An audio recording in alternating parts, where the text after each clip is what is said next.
नमस्कार दोस्तों, आज हम चर्चा करेंगे जन्मदिन कैसे बनाएं, सही तरीका क्या है जन्मदिन मनाने का। इसलिए दोस्तों ये विषय आप सबके लिए बहुत ज़रूरी है। इसको स्किप बिल्कुल ना कीजिएगा क्योंकि जन्मदिन हर कोई मनाता है, चाहे वो आप अपना जन्मदिन मनाएं, अपने बच्चों का जन्मदिन मनाएं, भाई बहनों का मनाएं, अपने माता पिता का मनाएं। आपके परिवार के लिए ये बहुत ज़रूरी है। ज्योतिष शास्त्र भी इसके बारे में कहता है, धर्मशास्त्र भी क्या कहता है, मैं सब चीज़ें आपको बताऊँगा। हमारा शरीर किससे बना हुआ है? हमारा शरीर पंच तत्वों से बना हुआ है। अग्नि, जल, वायु, पृथ्वी, आकाश और 9 ग्रहों की ऊर्जा हमारे शरीर के अंदर है। वो अलग अलग प्रोपोर्शन में रहती है, अलग अलग अनुपात में रहती है। हर इंसान के अंदर किस पे डिपेंड करता है, वो किस नक्षत्र में किस जन्म जिस समय पैदा हुआ है। तो हमारे 9 ग्रह जो है सूर्य, चंद्र, मंगल, बुध, गुरु, शुक्र, शनि, राहु, केतु, उनकी एनर्जी होती है। तो जन्मदिन के अंदर आप अपनी ऊर्जा बैलेंस करते हैं। तो क्या क्या वो गतिविधियां हैं जो हमें करनी चाहिए? हमारे ऋषि मुनि, हमारे जो आचार्यों हैं, उनके मत क्या हैं? उन्होंने एक परंपरा बनाई है, उस परंपरा के आधार पर हमें जन्मदिन मनाना चाहिए। तो आज मैं आपको परंपरा बताऊंगा। हर एक संप्रदाय में, हर एक रिलीजन में उनकी अलग अलग पद्धतियां हैं। हर रिलीजन में वो अपनी पद्धतियां उनके आचार्यों ने उनके लिए बताई है, तो उनको मानना चाहिए। हम जो चर्चा करेंगे आज, हमारे वैदिक सनातन धर्म जो है, वैदिक सनातन परंपरा में किस तरीके से मनाना चाहिए, वो आज मैं आपको बताने जा रहा हूं। तो कृपया ध्यान से इस वीडियो को देखिएगा क्योंकि ये बहुत ही जरूरी, बहुत ही उपयोगी वीडियो है हर किसी के लिए। ज्योतिष शास्त्र में भी आपको जितने भी आपके ग्रह हैं उनको बैलेंस करने में, अगर कुछ खराब ग्रह हैं उनको सही करने में इससे बहुत ही मदद मिलने वाली है। तो आप इसको ध्यान से देखिए। तो दोस्तों शुरू करते हैं। तो दोस्तों जो जन्मदिन मनाने की ये परंपरा है, ये प्राचीन समय से ही चली आ रही है। पहले के समय में जिसका जन्मदिन होता था वो प्रातःकाल उठकर नहा धोकर भगवान की पूजा अर्चना करने के बाद घर में पूरे पकवान बनते थे, उनको लेके बड़े बुजुर्गों के पास आशीर्वाद लेने के लिए जाया करते थे। चाहे वो पड़ोस में हो, आपके घर में हो, कहीं भी हो, आस पड़ोस में लोग जाया करते थे, उनसे आशीर्वाद लेते थे, उनसे कहते थे आज मेरा जन्मदिन है, आप हमें आशीर्वाद दीजिए। सबके पांव चरण स्पर्श किया जाता था। आज हम क्या करते हैं? आज हम इंतजार करते हैं कि हमें वो फ़ोन करेंगे, हमारे पास विश का संदेश आएगा, और अगर उन्हें मैसेज नहीं किया, हमें ब्लेसिंग्स नहीं दी, तो हम उनसे नाराज़ हो जाएंगे कि आपको हमारा जन्मदिन याद ही नहीं रहा।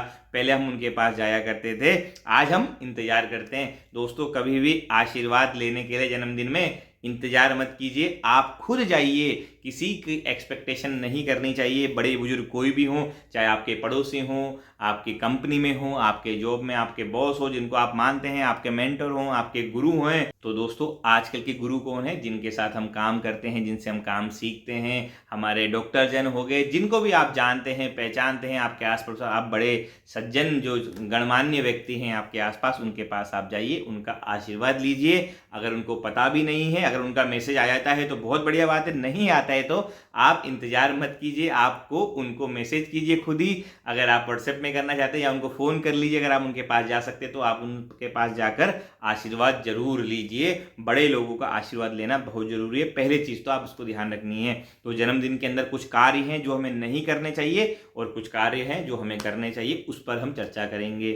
तो दोस्तों हमें जन्मदिन के दिन क्या करना चाहिए, शुरुआत करते हैं। सबसे पहले जिस दिन भी आप प्रातःकाल उठें तो आपको क्या करना चाहिए? अपने हाथों को देखना चाहिए और क्या बोलना चाहिए, उसका मैंने एक ऑलरेडी वीडियो बना चुका हूँ। कराग्रे वस्ते लक्ष्मी, कर मध्य सरस्वती, कर मूले तु गोविंदा, प्रभाते कर दर्शनम।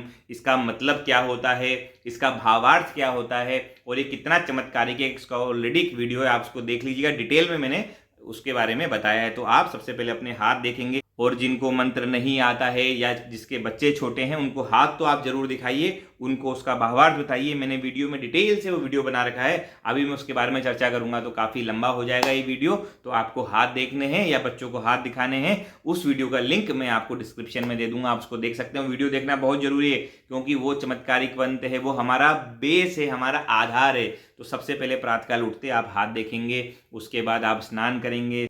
तो उसके बाद हमें सूर्य को अर्घ देना बहुत ही जरूरी है। सूर्य को अर्घ देने से हमारा सूर्य की जो ऊर्जा हमारे अंदर है वो बैलेंस होती है। जैसे हमने बात करी, जन्मदिन के दिन हमें एक रिसेट बटन मिलता है, हमारे जो 9 ग्रह 9 प्लैनेट की एनर्जी हमारे अंदर है उसको हम बैलेंस करते हैं। तो आपको सूर्य को अर्घ देना बहुत ही जरूरी है। सूर्य को आप अर्घ देंगे, उसके बाद जो भी आप अपना पूजा पाठ करना है आप पूजा पाठ करेंगे। घर पे पकवान आप बनाइए, आप हलवा बनाइए, आप पोहे बनाइए, आप लड्डू बनाइए, जो भी आप एक मीठा प्रसाद बना सकते हैं आप वो बनाइए। मीठा बनाना जरूरी है। तो आपको घर में मीठा प्रसाद बनाना है, उसका भोग लगाना है और लोगों को वितरण करना है। फिर आपको अपने जो भी गुरुजन हैं, आपके माता पिता, आपके गुरु, आपके आस पड़ोस में सबके पास जाकर आपको आशीर्वाद लेना है। उनका आशीर्वाद आप लीजिए, आशीर्वाद से ही आप दिन की शुरुआत करेंगे। आसपास में कोई बड़ा मंदिर है, आपके इष्ट देवता, ग्राम देवता, कुल देवता, जो भी मंदिर है, मंदिर में जाकर बधाई जरूर देनी है। आपको बधाई लेनी नहीं है, बधाई देनी है। क्या बधाई देनी है कि मैंने जीवन के इतने वर्ष पूरे कर लिए हैं और आपने इसमें सहयोग दिया। हे देवी शक्तियों, मुझे इसी प्रकार आगे भी शक्ति प्रदान करते रहना और मेरे साथ हमेशा रहना और मेरा हर काम में सहायक बने रहना। इस प्रकार की कामना के साथ आपको अपने इष्ट देवता, ग्राम देवता, कुल देवता की पूजा करनी है। नवग्रह की पूजा आप कर सकते हैं। अपने नक्षत्र की, जिस नक्षत्र में आपने जन्म लिया है, आप किसी एस्ट्रोलॉजर से अपना नक्षत्र, उसका चरण पता कर सकते हैं। उनके स्वामी, कोई सूर्य हो सकता है, केतु, जो भी उनका स्वामी है, नक्षत्र के स्वामी, उनकी एक पूजा आप करा सकते हैं। अगर घर में आप पूजा करवा सकते हैं तो पूजा अवश्य करवाएं नक्षत्र की। नवग्रह शांति पाठ कराइए। नहीं तो आप खुद भी, जब आपको पता है तो आप पूजा स्वयं से भी कर सकते हैं। तो ये काम आपको जरूर करने हैं। कब करने हैं? ये प्रातःकाल होते हैं। जन्मदिन है तो दिन के कार्य आपको जरूर करने हैं। और साथ में 3 चीजें और करनी है। वो क्या चीजें हैं? यज्ञ, दान और तप। अब ये क्या होता है? यज्ञ, यज्ञ का मतलब है बलिदान। कुछ आपको बलिदान करना है। बलिदान क्या करेंगे? जो आपकी आदतें हैं, कोई भी बुरी आदत का आपको त्याग करना है। अगर आप झूठ बोलते हैं तो झूठ बोलने की आदत का त्याग करें। आप मीठा ज़्यादा खाते हैं तो मीठे का त्याग कीजिए। जो भी चीज़ की आपको लत है, जिस भी चीज़ की आदत है, अगर आप टीवी ज़्यादा देख रहे हैं 8 घंटे, बच्चे तो उनको नहीं, मैं अब 4 घंटे देखेंगे। किसी भी तरह की अगर आपको जो भी आदतें हैं, वो आपको यज्ञ, आपको बलिदान करना है। यज्ञ क्या करता है? बलिदान मांगता है। इसी के लिए यज्ञों में बलिदान दिया जाता था। दूसरा आता है दान। दोस्तों, ये सबसे सर्वश्रेष्ठ चीज है कलयुग में। अगर कोई सहायक है तो वो है दान। तो दान कीजिए, अपनी समर्थ के अनुसार आपको दान करना है। अब जितनी आपके अंदर किसी को किसी की प्रकार की हानि ना हो, उस प्रकार से आपको दान करना है। ऐसा नहीं कि आपने ज़्यादा दान कर लिया और आपके परिवार जाने असंतुष्ट हैं, वो परेशान हो गए कि नहीं यार इतना दान कर रहा है और मेरे पास तो उन्होंने कुछ दिया नहीं। तो इस प्रकार की भावना घर पे किसी में नहीं आए। जिससे सब लोग खुश रहें, उतनी क्षमता के अनुसार आपको दान करना है। दान आप कीजिए। आप कंबल बांट सकते हैं, अगर सर्दियों का समय तो आप कंबल बांटिए। आप अनाथ आश्रम में आ सकते हैं, दवाइयों का वितरण कीजिए। किसी भी प्रकार की जरूरी सामग्री जिससे किसी को मदद पहुंचे वो आपको देनी है, तो वो उसको आपको ध्यान रखना है। अगर किसी को आप ठंड में कंबल बांटेंगे, विशेष कृपा प्राप्त होगी। दवाइयों का वितरण करेंगे, विशेष कृपा प्राप्त होगी। तो जो जरूरी सामग्री है उसका आप दान करें तो विशेष कृपा प्राप्त होगी। तो दान का चुनाव आप कर सकते हैं या किसी अपने ज्योतिष के अनुसार आप दिखाकर कुंडली अपनी जो भी आपके लिए रिक्वायरमेंट है दान की, वो आप दान कर सकते हैं। लेकिन दान हमेशा वो होना चाहिए जिससे किसी को कष्ट ना हो, न देने वाले को न लेने वाले को। तो वो दान सर्वोत्तम दान होता है, तो वो आप दान कर सकते हैं। अगला आता है तप। तप यानी तपस्या। आपको तपस्या करनी है। और तपस्या क्या होता है? तपस्या कितनी प्रकार की हो सकती है? बहुत प्रकार की तपस्या हो सकती है। तो सबसे पहले आप ध्यान लगाएंगे। ध्यान लगाएंगे, आपको सबसे विशेष चीज क्या करनी है? प्रकृति के लिए आप क्या कर सकते हैं? तो प्रकृति के लिए सबसे पहले आप नीम का पेड़ लगाइए या किसी भी तरह के आप पेड़ लगा सकते हैं। दोस्तों, छोटे बच्चों को अवश्य पेड़ लगाइए, प्रकृति के साथ जोड़िए।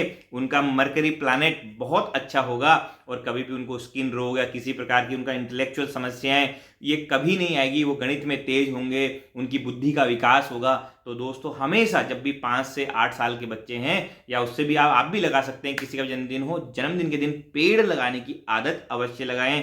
प्रकृति के साथ जोड़ना बहुत जरूरी है। विशेषकर नीम के, पीपल के ये पेड़ लगाएंगे तो बहुत विशेष लाभ होता है प्रकृति को भी और आपको भी। आपका मरकरी प्लैनेट, बुध ग्रह काफी अच्छा होगा और विशेष लाभ आपको देके जाएगा आपकी बुद्धि के विकास के लिए भी। तो पेड़ अवश्य लगाएं। उसके बाद आपको जानवरों का ध्यान रखना है। खासकर गाय अगर आपके आसपास हो तो उसको चारा खिलाइए। आप चारे का प्रबंध कीजिए। आप कुत्ते का ध्यान रख सकते हैं। किसी भी पक्षी के लिए आप पानी या उनके अन्न की आप व्यवस्था कीजिए। तो आपको ये ध्यान रखना है। स्व नक्षत्र के बारे में मैंने आपको बताया। स्व नक्षत्र आप पता कर लीजिए ज्योतिष से, उसका आप पूजन कीजिए।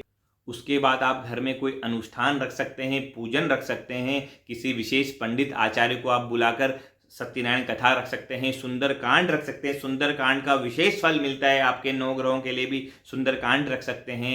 उसके बाद रुद्राभिषेक रख सकते हैं घर पर, किसी भी प्रकार का दुर्गा सप्तशती रख सकते हैं, कोई सा भी आप पूजा अनुष्ठान घर पर रखिए। और उसके बाद जिसका जन्मदिन है उसको मंगल आशीष दीजिए, घेरा बनाकर जितने भी बड़े लोग हैं वो खड़े होइए, छोटे लोग भी खड़े होइए, जिसका जन्मदिन है उसको बिठाइए, हाथ में पुष्प और अक्षत लीजिए, उसके बाद मंगलाचरण कीजिए, स्वस्ति वाचन का पाठ करते हुए उसके ऊपर अक्षत छोड़िए। दोस्तों बहुत ऊर्जा का संचार होता है उस समय, मैं आपको बता नहीं सकता हूँ, ये मैं अनुभव कर सकता हूँ, उसका अनुमान आप लगाइए। लेकिन जब भी जन्मदिन हो आप कीजिए मंगलाचरण, सब पंडित लोग जो गुरुजन हैं वो खड़े रहेंगे, आपके ऊपर अक्षत डालेंगे और पुष्प वर्षा करेंगे, तो सोचिए कितना अद्भुत वो नज़ारा होगा। और स्वस्ति वाचन मंत्रोच्चार चलेगा, ओम मानो भद्राः क्रतवो जंतो विश्वतो, इस तरह का मंगलाचरण होगा। तो दोस्तों इस स्वस्ति वाचन के पाठ से और जब अक्षत की और पुष्प की वर्षा होती है तो आपके 9 ग्रहों को बहुत फायदा मिलता है, घर में ग्रह शांति होती है और आपके जो ग्रहों का जो खेल है, जिससे अगर आपको कोई बाधा बाधित ग्रह है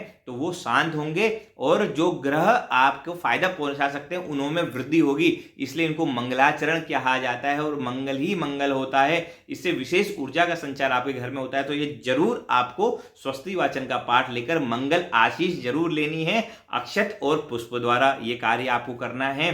और अंतिम कार्य जो आपको करना है वो क्या करना है, दीप दान। कितने दीप दान करेंगे आप, जितने वर्ष के आप हो गए हैं उतने आपको दीपक जलाने हैं, ये विशेष आपको ध्यान देना है। दीपक जलाने हैं, दीपक बुझाने नहीं है। हम क्या करते हैं आजकल, पाश्चात्य संस्कृति के अनुसार हम अपना जन्मदिन मनाते हैं, उसको मनाने में कोई हानि नहीं है, लेकिन बुझाने की परंपरा सही है नहीं। उनके वहाँ भी एक लॉजिक है, उस पर मैं अभी नहीं जाऊँगा। वो लॉजिक उनके ये है कि इतने साल पूरे हो गए हैं तो उसको बुझाने के लिए वो काउंट करते थे कि भाई इतने साल पूरे हो गए तो उतने दीपक बुझा देते। 5 साल के हुए तो 5 कैंडल बुझा दी गई। हमारे यहाँ परंपरा क्या है, हम बुझाते नहीं हैं, हम जलाते हैं। तमसो माँ ज्योतिर्गमय की परंपरा है हमारी, सनातन परंपरा है। तो हमें दीपक जलाने, हमें क्या करना है, जितने साल के हम हैं उतने दीपक जलाकर हमें क्या करना है, ग्रेटिट्यूड शो करना है, भगवान को बधाई देनी है कि हे देवताओं आप आज तक मेरे लिए सहायक रहे हैं, उसके लिए मैं आपको दीपदान कर रहा हूं। इसी तरह मेरे जीवन में प्रकाश करते रहिए, अगले साल फिर मैं इतने दीपक जलाऊंगा, आप मेरे साथ हमेशा रहिए और मेरे हर काम में सहायक बनिए। इस तरह का ग्रेटिट्यूड की भावना से हमें दीप दान करना है, दीपक जलाने हैं। तो ये आपको विशेष ध्यान रखिए, दीपक बुझाएं नहीं, दीपक जलाएं। हमारे यहाँ दीपक कब बुझाया जाता है आपको पता ही है, मैं नेगेटिव बातें नहीं करूँगा, लेकिन आपको ये बात ध्यान रखनी है। और उस दिन आप नख केश आमिष निषेध, आप नाखून न काटें, बाल न काटें, आमिष कुछ भी, मांस मदिरा का सेवन ना करें जन्मदिन के दिन। वैसे भी नहीं करना चाहिए, लेकिन विशेषकर जन्मदिन के दिन अगर आप इसका त्याग करें तो बहुत बढ़िया है। तो हमारे आचार्यों ने कुछ बातें कही है, उसका कुछ तो मतलब है, इसका आपको लाभ ही होगा, आपको हानि नहीं होगी। और हाँ, आपको ध्यान रखना है कि आपके परिवार में किसी का भी जन्मदिन हो तो घर में तिल का तर्पण बिल्कुल ना करें। जब भी जन्मदिन हो तो तिल का तर्पण ना करें। तो दोस्तों आप कोशिश करें, आप तिथि के अनुसार अपना जन्मदिन मनाएं। तिथि अगर आपको याद नहीं है तो आप सौर मास जो सन मंथ है उसके सोलर मंथ के आधार पर भी आप बना सकते हो। जो संक्रांति आती है जब सन ट्रांजिट करता है from one zodiac to another, उसके आधार पर भी आप जन्मदिन मना सकते हैं। चंद्रमास के आधार पर बना सकते हैं। उस समय आप कोशिश करें आप हमारी प्राचीन संस्कृति से मनाएं। और हाँ, आप जब जो हमारा इंग्लिश कैलेंडर है उसके आधार पर भी आप जन्मदिन मना सकते हैं। और आप दोनों जन्मदिन मनाएं। दिन सुबह आप पूजा की, क्योंकि जन्मदिन है, दिन में आप पूजा पाठ जो मैंने नियम बनाए इनका पालन कीजिए, शाम को आप केक काटिए। दोनों बनाने में कोई हार्म नहीं है, लेकिन आपको दीपक बुझाना नहीं है, आपको जलाना है, प्रकाश करना है, अंधकार नहीं करना है। इन बातों को ध्यान रखिए। आशा करता हूँ आपके लिए कुछ इंपॉर्टेंट बातें रही होगी, इसका पालन करने की कोशिश कीजिएगा। मिलता हूँ आपको अगले वीडियो में, तब तक के लिए जय श्री राम, जय हनुमान।